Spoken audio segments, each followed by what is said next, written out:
Hi everyone. हम लोग ने इससे प्रीवियस वीडियो में मेसोपोटामिया वाले में देखा था। हम लोग ने सोसाइटी का हाफ पोर्शन कवर किया था। उसमें हमने सोसाइटी के जो क्लासेस डिवीज़न थे वो देख लिए थे। फिर हमने ये शुरू कहाँ से हुआ था उसका मैप का लोकेशन हम लोग ने सब देख लिया था। आज हम जो लेफ़्ट ओवर पोर्शन था सोसाइटी का वो कवर करेंगे। तो जो भी हमारा ये मेसोपोटामिया सिविलाइजेशन है, ये वन ऑफ दीज इंस्टीट्यूशन में था, मतलब इसका सोसाइटी जो कि इसमें फैमिली अपीयर होता था। और फैमिलियर हम लोग को लगेगा मतलब जो मॉडर्न सिस्टम है फैमिली के, उससे इसमें क्या होते थे, जनरली फैमिली में एक हस्बैंड होता था, वाइफ होती थी और उनके बच्चे होते थे। जब हाउएवर जो मैन होता था अगर वेल्दी है तो वो लोग कॉन्क्यूबाइंस भी मतलब रखते थे, अगर वेल्दी है तो। अच्छा, मेसोपोटामिया का जो मतलब ऐसा बोला जाता है कि इस एरा में मेसोपोटामियन सिविलाइजेशन का जब हम हम्मुराबी कोड ऑफ लॉ देखेंगे तो उसमें हम लोग को पता चलेगा विमेन के पास बहुत राइट्स थे। Women were in good position. But यहाँ पे मतलब जब बीच में सुमेरियन सिविलाइजेशन था, विमेन को मतलब इक्वल शेयर राइट नहीं था मेन के जैसे प्रॉपर्टी में, या मेसोपोटामियन सोसाइटी में उतना मतलब ये नहीं था विमेन का पोजीशन अच्छा। लेकिन कुछ हिस्टोरियन बिलीव करते हैं कि जो एरियाज़ था अर्लीस्ट हिस्ट्री का, सिटी स्टेट गवर्नमेंट जब कंसिस्ट होता था, डेमोक्रेटिक काउंसिल्स भी होते थे, तब वहाँ पे बोथ मेन और विमेन के लिए मतलब राइट्स होते थे और काउंसिल सेपरेट होते थे दोनों के लिए। लेकिन विमेन ग्रेजुअली उन्होंने अपना इन्फ्लुएंस, या आप बोल सकते हो उन्होंने जो अपना वो रिस्पेक्ट था वो टोटली नहीं पर बहुत कुछ खो दिया, इन्फीरियर हो गई वो मेन के सामने। क्यों? क्योंकि गवर्नमेंट में शिफ्ट आया, डेमोक्रेसी से शिफ्ट हो गया मोनार्की की तरफ। So women lost their auspicious position that they enjoyed earlier. ठीक है, सो आगे हम लोग देखते हैं। Most of the Mesopotamian history में हम लोग देखते हैं विमेन या तो अटैच्ड होती थी फादर से या हस्बैंड से, उनका ट्रू फ्री स्टेटस एग्जिस्ट नहीं करता था। वो जिससे भी मैरिज होने वाला रहता था उनका, वो जैसे प्यूबर्टी हिट कर देती थी विमेन, वैसे उनका मैरिज कस्टम के हिसाब से हो जाता था। लेकिन मान लीजिए यहाँ पे कुछ बताया गया है कि अगर मैरिज के वक्त जो ग्रूम है उसका डेथ हो गया तो विमेन को जनरली मतलब उसके भाई से, मतलब उसके ग्रूम के ब्रदर से शादी मतलब कर दी जाती थी। और जो ये मैरिजेस अरेंज किए जाते थे, इसमें गर्ल्स का कोई मतलब रोल नहीं रहता था, वो फैमिली मतलब अरेंज करती थी। ऑलराइट, तो ये हम लोग ने सोसाइटी का और पोर्शन देखा। ठीक है, तो हम लोग ने सोसाइटी कवर कर लिया। अब हम लोग हम्मुराबी कोड ऑफ लॉ देखते हैं। इससे पहले ना हम लोग रिलीजन देख लेते हैं। रिलीजन हो जाएगा, उसके बाद हम्मुराबी कोड ऑफ लॉ की तरफ बढ़ेंगे। ठीक है, हम लोग रिलीजन और कल्चर देखते हैं मेसोपोटामिया का। तो रिलीजन बहुत ही इंपॉर्टेंट रोल प्ले करता था मेसोपोटामियन पीरियड में, और सारे एस्पेक्ट ऑफ लाइफ को ये इन्फ्लुएंस करता था। ठीक है, चाहे वो आर्ट हो, मतलब गवर्नमेंट का ही कोई ऑर्गेनाइजेशन हो, और आर्ट, लिटरेचर, साइंस, हर फील्ड में मेसोपोटामिया का रिलीजन का एक इम्पोर्टेंस था। अच्छा, रिलीजन कैसे कैरेक्टराइज किया गया वो हम लोग देखते हैं। तो सबसे पहले पॉइंट टोटेम, ये जो है टोटेमिज़म, ये जो टोटेमिज़म है ये क्या था कि इसमें ना एक जैसे होता है ना कि कोई आपको सब्सटेंस दे दे या कोई स्टोन दे दे और उसमें बोला जाता है कि हाँ, बिलीव करते कि हाँ इसमें हमारे भगवान जो भी ऐसे है, तो वो था मतलब टोटेमिज़म, रिमेन्स ऑफ टोटेमिज़म। ये एक ऐसा सिस्टम था जिसमें बिलीव होता था कि एक ऑब्जेक्ट या एनिमल प्लांट में, जिसको टोटेम बोलते हैं, उसमें स्पिरिचुअल मीनिंग छुपा हुआ पर्टिकुलर ग्रुप ऑफ पीपल का। ये हो गया। सेकेंड कैरेक्टरिस्टिक है रिलीजन का एंथ्रोपोमॉर्फिज्म। ये एक ऐसा सिस्टम था जो ह्यूमन कैरेक्टरिस्टिक को मतलब एट्रीब्यूट करता था टू नॉन ह्यूमन बींग्स। अच्छा, ये थर्ड वाला आप सब रिलेट कर पाएंगे, पॉलीथिज्म। इसका मतलब बहुत सारे डिटीज़ में मतलब ये बिलीव करते थे। जैसे हिंदुज़म में होता है ना, कोई एक भगवान है हमारे, नहीं ना, मल्टीपल डिटीज़ है, तो ये इसी को कहते हैं पॉलीथिज्म। मल्टीपल डिटीज़ थे इनके भी। ऑलराइट, फिर स्टेट रिलीजन भी इनका होता था, हम लोग अभी आगे देखेंगे। आफ्टर लाइफ में भी ये बिलीव करते थे, मतलब रीबर्थ में ये बिलीव करते थे। और स्टेट के लीडर्स, किंग्स, रूलर्स को भी ये प्रीस्ट को भी वर्शिप करते थे। प्रीस्ट का जो था रिलीजन हम लोग कवर करें तो इसमें प्रीस्ट जो थे वो हाईली इंपॉर्टेंट पोजीशन पे थे सारे मतलब अर्ली सिविलाइजेशन में मेसोपोटामिया के, ठीक है। लेकिन इनका लीडिंग रोल ये था कि ये मतलब एक तरह से मेसोपोटामिया को ना मतलब कोई भी उसका स्टेट हो सुमेरो रिस्पॉन्सिबिलिटी की तरह मतलब वो देखते थे। वो ना स्पिरिचुअल और सेक्युलर दोनों के लीडर थे मतलब प्रीस्ट उस सिविलाइजेशन के, और इनको रिप्रेजेंटेटिव माना जाता था, पैटर्न माना जाता था गॉड का, ठीक है। इसीलिए मतलब पर्टिकुलर स्टेट के अपने अपने प्रीस्ट होते थे जो पैटर्न माने जाते थे गॉड के। जो सुमेरियन सिटी स्टेट है उसको ना टेम्पल स्टेट बोला जाता है इसी रीज़न के लिए, क्योंकि हर सिटी में ना एक टेम्पल बनाया जाता था। ये आप प्रीस्ट के लिए बोलो या कुछ भी बोलो, और वहाँ पे मतलब सिटी को टेम्पल स्टेट बोलते थे कि यहाँ पे हाँ है प्रीस्ट है, मतलब सेक्युलर लीडर है हमारा, ऑलराइट। और जो इनके रूलर होते थे इन्हें प्रीस्ट किंग्स बोलते थे। कुछ रिलीजियस बिलीव्स जो हैं वो सारे सुमेरियन सिटी स्टेट में मतलब कॉमन है, लेकिन कुछ कुछ वेरिएशन हम लोग को देखने को मिलता है। जैसे कि हर सिटी का अपना एक पैटर्न गॉड होता था, ठीक है। जो कल्ट ऑफ पैटर्न गॉड होता था वो अक्केडियन से इन्होंने लिया था, बेबीलोनियन से लिया था और असीरियन से लिया था, ठीक है। अच्छा, इसमें अब हम लोग ना गॉड्स देख लेते कौन कौन से थे थोड़ा थोड़ा। जैसे कि सिन, ये मेसोपोटामियन नाना, इसको गॉड ऑफ मून बोलते थे। फिर है एनलेल, ये लॉर्ड ऑफ विंड थे।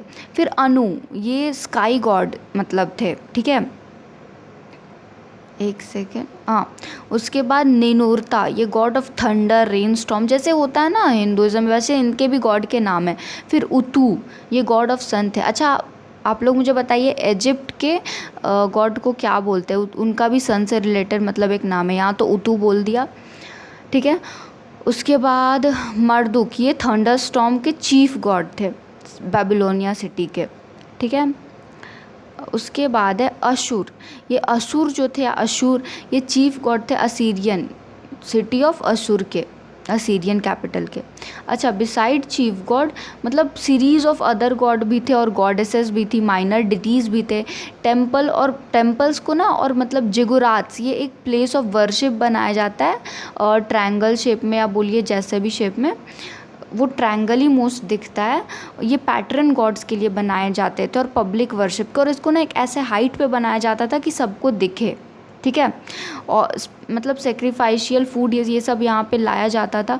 पैटर्न गॉड्स जो होते थे वर्शिप किए जाते थे हर पीरियड में मेसोपोटामियन हिस्ट्री के, लेकिन कुछ कुछ रीजनल और लोकल वेरिएशन के साथ। जैसे कि सीरियन में कुछ वेरिएशन आ गया, सुमेर वाले रीजन में कुछ, बेबीलोनिया वाले रीजन में कुछ वेरिएशन, तो कुछ कुछ वेरिएशन के साथ, लेकिन पैटर्न गॉड हर मतलब मेसोपोटामिया के हर उस रीजन में वर्शिप किए जाते थे, ठीक है।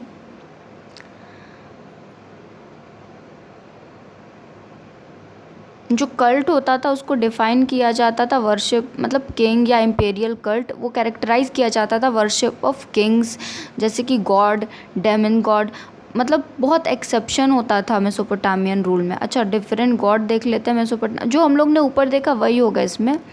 हम लोग ने अनु देखा ही है, स्काई गॉड। यहाँ पे वही अपसू एक आपको नए मिल गए, अंडरवर्ल्ड ओशियन के गॉड। ताइमात, ये क्या स्काई और अर्थ दोनों के गॉड है। फिर अरुरु, ये हैं आपकी mother goddess, midwife of the gods. उसके बाद ऐसे ही ये और नाम है, जितना हो सकता है कुछ कुछ नाम उतना आप लोग मतलब याद कर सकते हैं। तो ये हम लोग ने रिलीजन कवर कर लिया, रिलीजन और कल्चर। अब हम लोग लास्ट इसमें हम लोग क्या कर लिए, सुमेरियन सिविलाइजेशन, सोसाइटी देख लिए, इकोनॉमी देख लिए, रिलीजन हम लोग का कवर हो गया। अब बच रहा है कोड ऑफ लॉ, ठीक है, एडमिनिस्ट्रेशन ऑफ हम्मुराबी, ये हम लोग देखेंगे बाद में, कसाइट असीरियन एम्पायर, ठीक है। तो अब हम लोग देखेंगे Hammurabi code of law. Hammurabi के कोड ऑफ लॉ में ना बहुत मतलब टोटल शायद 282 या 232 ऐसे लॉज हम्मुराबी के हैं, और ये बहुत ही मतलब डिफ़िकल्ट टाइप ऑफ लॉ थे। इसमें मतलब बहुत हार्श पनिशमेंट्स मतलब डिस्क्राइब किए गए हैं। हम्मुराबी जो था वो एक एंशियंट बेबीलोनियन किंग था, ठीक है। इन्होंने कुछ ऐसा किया जो कि पहले किसी ने नहीं किया, ठीक है। इन्होंने एक फर्स्ट मतलब जस्ट अ सेकेंड, मैं इसे शिफ्ट कर लूँ। इन लोग ने एक राइटिंग का फॉर्मेट बनाया जिसे क्यूनिफॉर्म नाम से बोला जाने लगा। इसको टैबलेट्स पे वो इनग्रेव करके लिखते थे और इसी टेक्निक का मतलब राइटिंग का यूज़ करके और इन्होंने लैंग्वेज जो क्रिएट किया उसका यूज़ करके हम्मुराबी ने क्रिएट कर दिया सेट ऑफ लॉज। इसी को हम्मुराबी लॉ बोलते हैं। ये जो हम्मुराबी लॉज थे ये हम्मुराबी के कोर्ट में मतलब बहुत स्ट्रिक्टली फॉलो होते थे। इन हम्मुराबीज़ कोर्ट ये मैटर नहीं करता था आप रिच हो आप पुअर हो, अगर आपने लॉ तोड़ा है तो आपको पनिशमेंट मिलेगा ही मिलेगा। ठीक है, लॉज इतने क्लियरली रिटन थे कि मतलब सबसे ये एक्सपेक्ट किया जाता था कि वो उन्हें ओबे करे। जो बेबीलोनियन किंग थे हम्मुराबी, आप इनका ये डेट देख सकते हैं, इन्होंने प्रोड्यूस किया था कोड ऑफ हम्मुराबी। ये सबसे oldest surviving set of law है। ठीक है। इसका सबसे फेमस लाइन है एन आई फॉर एन आई।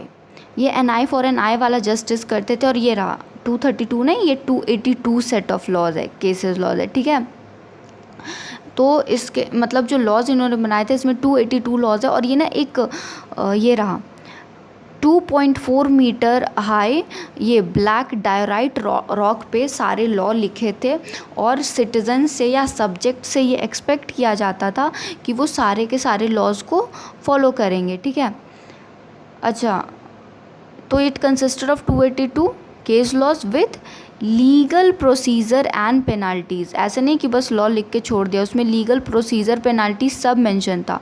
कुछ लॉज मतलब ऐसे थे कि हम्मुराबी ने कोडिफाइड किया था उनको fixed standardise set of laws में।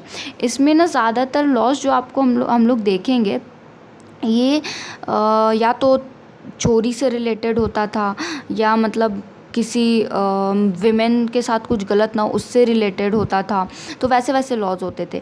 जो लीगल कोड ऑफ हम्मुराबी है ये मतलब 8 फुट मैंने दिखाया ना वो 2.4 metre by 8 foot high black diorite stele rock पे मतलब लिखा गया है। ये जो कोड ऑफ हम्मुराबी स्लैब है ये ना पहले सूसा में था ईरान में, बाद में इसको 1901 में जब डिस्कवर किया गया तो करेंटली इसको लॉवर में रखा गया। जो लीगल कोड ऑफ हम्मुराबी है ये डील करता था किससे, एक सेकेंड मैं इसे जूम कर दूँ। तो जो लीगल कोड ऑफ हम्मुराबी है वही थेफ्ट चोरी, मैरिज वाले लॉज थे, डेब्ट उधार के लिए लॉज थे, स्लेवरी के लिए लॉज थे, कॉमर्स ट्रेड के लिए लॉज थे।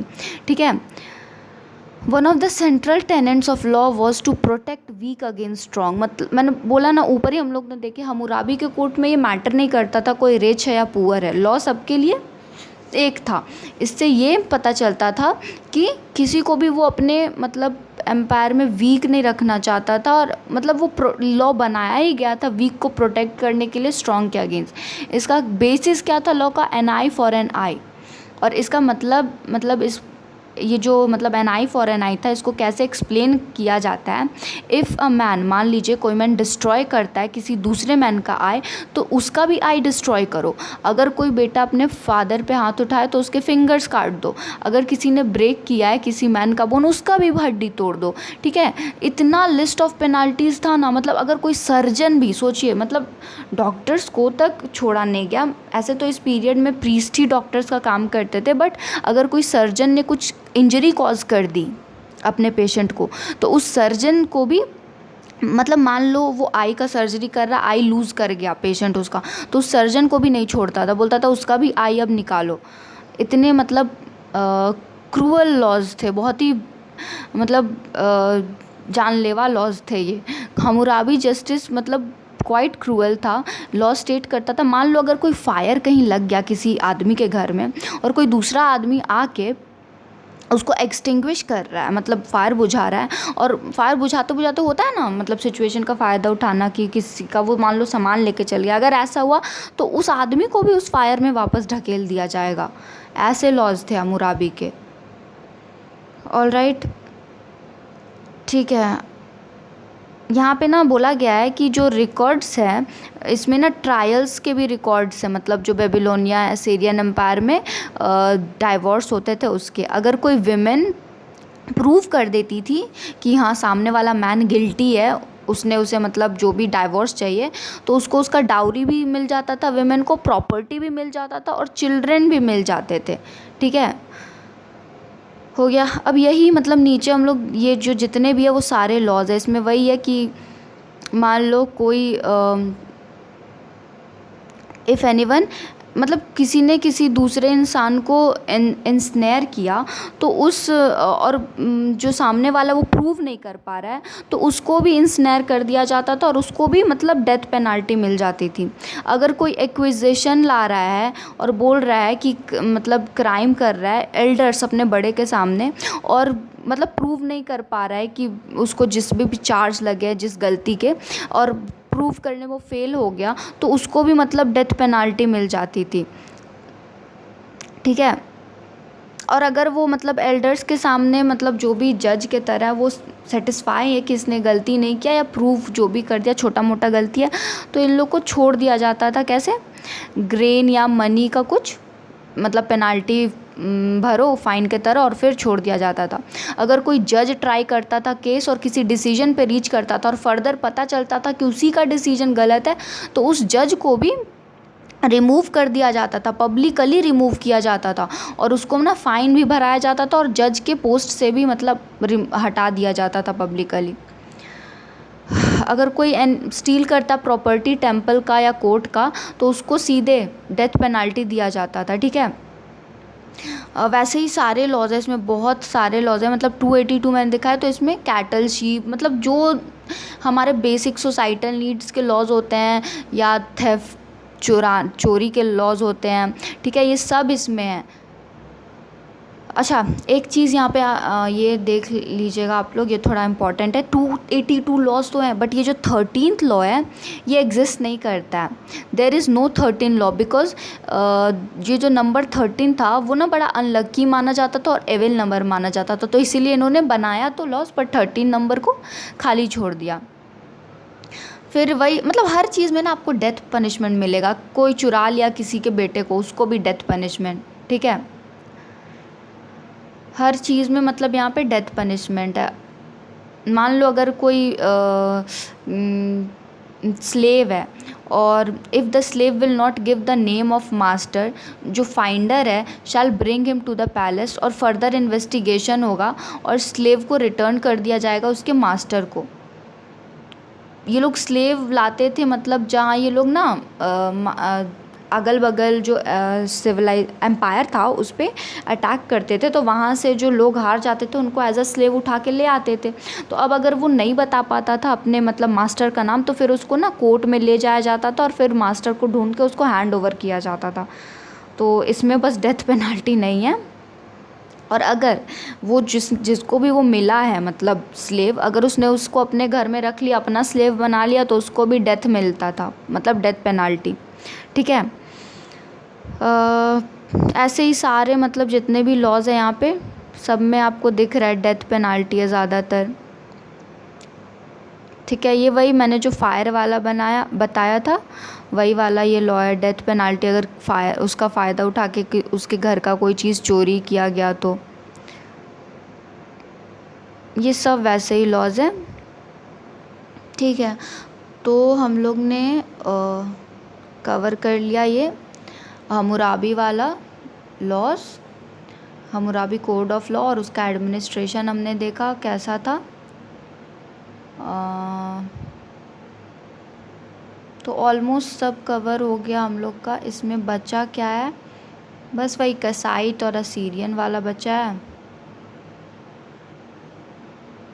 ठीक है,